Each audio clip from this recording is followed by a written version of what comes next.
G'day ladies and gentlemen, my name is Zach and welcome back to Printed. In this week's video, we're going to be deep diving into the amazing world of Quar and painting up some really awesome Crusader miniatures.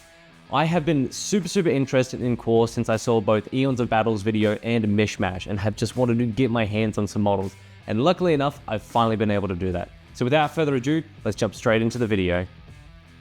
Now I'm actually going to be doing something a little bit different with this video. Alongside me painting this model, I'm actually going to be running you through a bit of a lore about the different Crusaders and things in Quar. And I'm really excited to start doing this because I want to explore some more in-depth concepts with both Warhammer, Quar, and other miniature games that I play, and kind of have all the videos serve as a bit of a lore and quick start guide to different factions amongst these games. So I'm really excited to jump into this, so without further ado, let's see what the Crusaders are all about. While I talk about this lore, I'm actually going to be painting up an Ailthean Tractor in the background, which I'm super excited to get my hands on. I'll leave links to all the files and everything that I use in this video, as you can find them on Josh Qualtieri's My Mini Factory store. He releases monthly sculpts and a bunch of different stuff, and I'm super excited to have these in my hands. I figured I'd start with the Crusaders faction because they're actually one of the clans that I do sort of empathize with myself. They more or less oppose the stratification of Quar society, which basically means that they aren't all for having these different societies and classes and clans and things. They more or less just want to unite the Quar people as a whole and create one big union. But unfortunately, due to political and royal means, this won't happen. You have things like the Coftins pushing everyone back, and the different societies that Quar has naturally grown up with in their war. So they more or less oppose that and want to try and bring everyone together. Now when it came to assembling this tank, it was super easy to do. As these parts are all 3D printed, all I had to do was grab a bunch of super glue and then just go to town on it. I'm actually really impressed with how Josh has made these models. They're super simple to build, and in all honesty, they give me vibes of old Games Workshop kits. The ability to just be able to smack models wherever you want, or even kit bash them very easily, because although they are quite simple, there seems to be a lot of variety in the things that you can do with them. So I'm definitely looking forward to being able to paint up and build a few more Quar things. Now I did start by just gluing the main tank assembly on and gluing this little guy on the top. I just think he is super cute, and although it's not very realistic to have the hatch half open like that, it would naturally fall behind him. I just wanted to be kind of like he's just swung it open, and as he's looking out, he sort of wants to do it quickly, because in the middle of a battlefield, the last thing you want to do is sit at the top of a tank. I did also go ahead and glue on these patches to the side of the tank.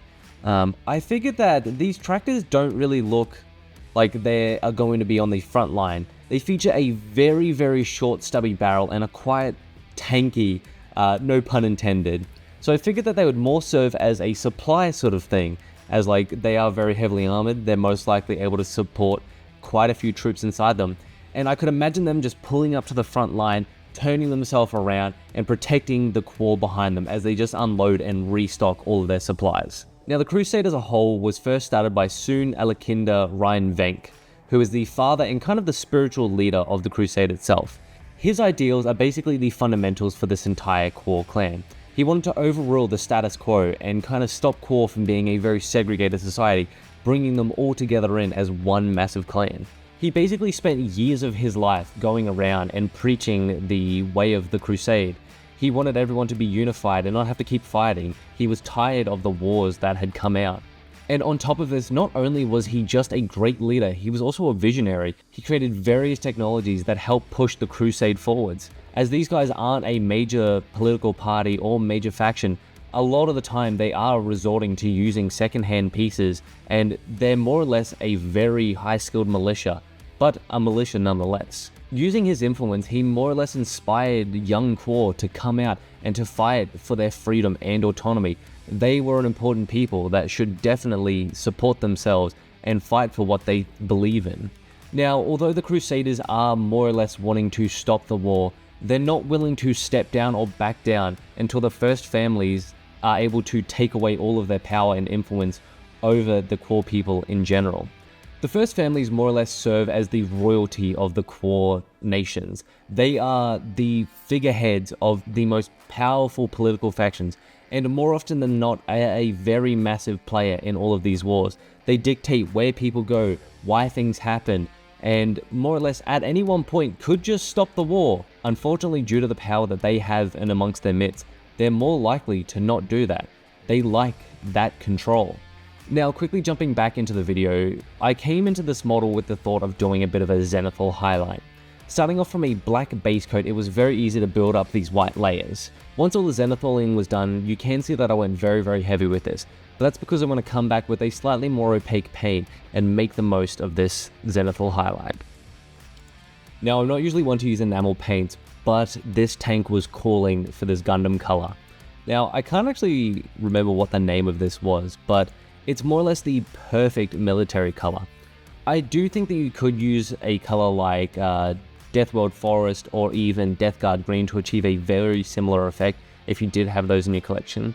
But I love the coverage of enamel paints. They are an absolute pain to work with, but in the end of the day, I absolutely adore the fact that they dry really quickly, they're super durable, and this was just the perfect color to put on this tank. So I just went ahead and loaded it up in my airbrush. This was super simple to do. Basically, all I'm going to do is just run it through and heavily go over everything. And believe it or not, this is actually going to do 90% of the work for us. Now, believe it or not, even though these Crusaders are more or less a militia, they are actually legendary for their military success, most of which is due to its high degree of standardization. Now, their leader Alkinder actually reformed the Turkish army in 1750, and this modernized the Crusader army in every aspect, from fundamental strategies, logistical operations, and even the very equipment that they use. Though they do utilize a lot of riflers from many different nations, which are the long-ranged Quar for those who are uninitiated, they do also have quite a lot of infantry in general. Specifically, they do very well due to Yardrill's and the Milwiz's skillful veteran corps. This in combination with their tight organization means that the Crusaders are not just a militia to be messed with.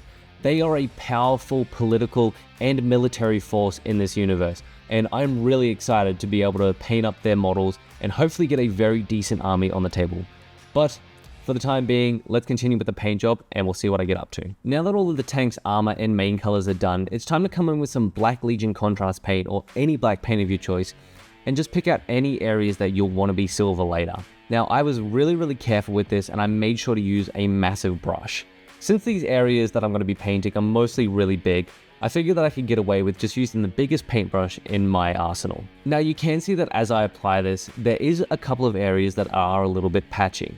Now for whatever reason, this paint usually covers very well, but I was having a little bit of trouble with it today. It was most likely due to the fact that I didn't shake it as much as I should have, but it's a super easy thing to remedy. Now once it's fully dry, what you can do is you just come back in and do a second coat of that Black Legion contrast paint or whatever black paint you've used. It's super simple, and this will give you an amazing base for your silvers and things later on down the track.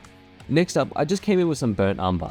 Now I'm going to be using this for quite a few things in this project, but we're going to start by just picking out things like the satchels and that on the side of the tank here, and then also picking out things that we want to be leather later on. I'm not going to go super detailed with this because I love the Quar models and I want to try and keep my paint jobs very simple. At the end of the day, I will be army painting a bunch of these guys, so I want it to be super quick and easy. And using this step-by-step process will make that happen for you as well. Now, my apologies for this shot. Basically what I did is I came in with some Bugman's Glow and just picked out all of the skin areas. I did make sure that I was very careful when doing this. I don't want to get this on any areas that I don't want to paint. It will be a little bit of a pain to clean up, but if you do, don't fret. Just water down whatever paint you used originally for the base coat and just gently go over that area that was messed up until it's nice and clean. Now, the Quar models are super detailed, but the one thing that they do lack is any sort of unit markings or anything. So I thought this would be the perfect opportunity for me to come in and test my freehanding skills. As you can see here, I started by just setting out where I wanted the Crusader symbol to be. Now, I am absolutely no freehand expert, and in all honesty, a lot of this is just experimenting and trying to figure out where I wanted stuff. The symbol is traditionally yellow, so I came in with some Avalan Sunset, and as you can see, carefully picked everything out. I'm actually using the back of my glove so that I can control the level of moisture in this. I tend to find that if I'm freehanding, my wet palette is the best option, but I was feeling very lazy today and figured that I would just do it on the back of my hand. More or less what you're looking to do is sketch out the general shapes. This first layer will most likely be a little bit too transparent to be your final coat. So what you can do is just pick out the general shapes and then come in and fill them up. Now I ended up going over this twice with the original base coat, and I ended up just coming in with a brighter yellow color and just highlighting the upper areas of these symbols. This adds a little bit of depth and makes it seem a lot more like you know what you're doing. Now, as you can see, the tank was looking very flat, so I decided to come in with some Ailthean camo shade and carefully pin washing all of the areas that I wanted to have a bit more detail. I did start off by just chucking it all over this uniform because I wanted it to be a lot darker than the actual tank itself, and I think it adds some really nice definition. Now if you're like me, you can also be lazy and put this on things like the satchels and that. I think it actually created kind of a unique, worn look to everything in general and helped it tie together. Now, for the actual tank itself, I mostly focus this around areas that I know I can line nicely. More or less deep crevasses and things like the rivets. You can put a little bit on the top just to find those and just help bring a little bit of depth to the model as a whole. And then once it's done, you'll have your tank looking exactly like this. As you can see, it hasn't majorly changed the way that it looks. It's more or less just shaded the areas that we know would be in shadow and created a little bit of depth on the panels. If you wanted to go really ham with this, you could actually glaze it down to create a panel shade on the entire model. Now, my favorite time of the model is to do some lead belcher dry brushing. I basically come in with a little shitty makeup brush, and using a paper towel, I do actually want this to be a little bit grainy. In general, when you dry brush, you want it to be a very nice wet brush, but not too wet. I'm going dry for this one because I want it to look real chalky and like the metal is worn. I more or less just did this over all the silver areas, going very hard and brushing it on. And although it looks very good in this first step, I did come back and do a second coat of lead belcher on top of it. Now next up, to really help the panels pop, I did just quickly come back in with my manual brush and just do some highlights on the upper areas. This helps pick it out and just define those little metallic bits. Now I will admit, this may be even funner than the metallics. We're going to start weathering this tank down. As you can see, you could just leave it at this point if you want it to look like a very new tank. But what you can do is grab a sponge like I am here, put a little bit of burnt umber on your paintbrush, or you could also use something like Mournfang Brown, and just dab it over the model in areas that you think would receive a little bit more wear and tear. I'm mostly focusing on things like the front of the tank and the edges of the armor. Most times you're going to notice that if you look at something chipped, it's going to be on these areas specifically. And being a tank, I assume that it's facing the enemies a lot, so it's most likely going to receive a lot of abuse from the front section. Similarly to what we did with the burnt umber, I'm just going to come in with some lead belcher and just dab it over all the areas that we just did. I'm trying to keep this in a very small amount of surface area, and then once I was happy with it, I just used my brush to pick out some extra areas. Mostly did a bit of a edge highlight, and then just, as you can see, carefully went around and created some chipping around those edges that we just did. Now I wasn't super happy with the skin, and I figured I'd just do a really quick highlight with some Cadian flesh tone here. This was super easy to do. I made a watery mix and just focused it on the top of his nose here. It just helps define a little bit more and give him a little bit more character. Now I wasn't super happy with how the tank was looking, so I decided to come in with some Warboss green and just pick out some of the edge panels. I want them to look a little bit more stark, so as you can see, I'm just dabbing it on the top of these rivets here, and any areas that I wanted to be edge highlight, just using the edge to really define those. Last but not least, I'm quickly going to finish the leathers by using some Mournfang Brown. As you can see, I went a little bit too heavy with the lead belcher here, so I just come back in and gently highlight over those areas, trying to keep it a little bit stipply so that it looks like worn leather. Now with that step done and dusted, it's time to just quickly grab some Macragge blue, and I'm just going to quickly pick out the highlights on his helmet here. Now I thought he looked a little bit weird with just the full eyes not painted in, so using some Macragge blue, I picked those out, and then just quickly coming back in with some Calgar blue while that was dry, I picked out the top edges of the lenses and just helped really define them. Now with that step done and dusted, it's time for the big reveal. I'm actually really happy with how this model turned out.